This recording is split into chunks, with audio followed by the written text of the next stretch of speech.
দেখুন, অনেকে বলছেন আয়োজক ফেল করলে সরকার কি করবে, শাসক দল কি করবে, পুলিশ কি করবে। দেখুন, প্রথমত স্টেডিয়ামের দায়িত্ব ক্রীড়া দফতরে। যুবভারতী সম্পূর্ণ সরকারি স্টেডিয়াম, প্রত্যেকটা টিকিটের ওপর সরকারের স্বীকৃতি থাকে। দ্বিতীয়ত, শুধু শনিবারের অনুষ্ঠানের জন্য আমার আপনার করের টাকায় মোতায়েন করা হয়েছিল ছজন ডিআইজি পদমর্যাদার অফিসার, 16 জন এসপি আর এএসপি এবং 30 জন ডিএসপি। গোটা স্টেডিয়ামে আইন শৃঙ্খলা রক্ষার জন্য ডিউটিতে রাখা হয়েছিল 2200 পুলিশ কর্মীকে। সুতরাং যদি প্রভাবশালী লোকজন ঢুকে মেসিদের ঘিরে ফেলে, নির্লজ্জ আধিক্যতা শুরু করে, এবং তার দায় তো অবশ্যই পুলিশের ওপর সমানভাবে বর্তায়।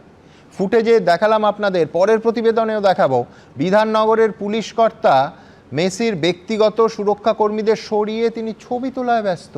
প্রশ্ন উঠতেই পারে যে স্টেডিয়াম ভাঙচুরের ঘটনায় গ্রেফতার তো ইতিমধ্যে শুরু হয়ে গেছে, কিন্তু যে পুলিশি ব্যর্থতায় এত বড় ঘটনাটা ঘটলো তার জন্য দায়ী পুলিশকর্মী এবং অফিসারদের শাস্তি হবে তো।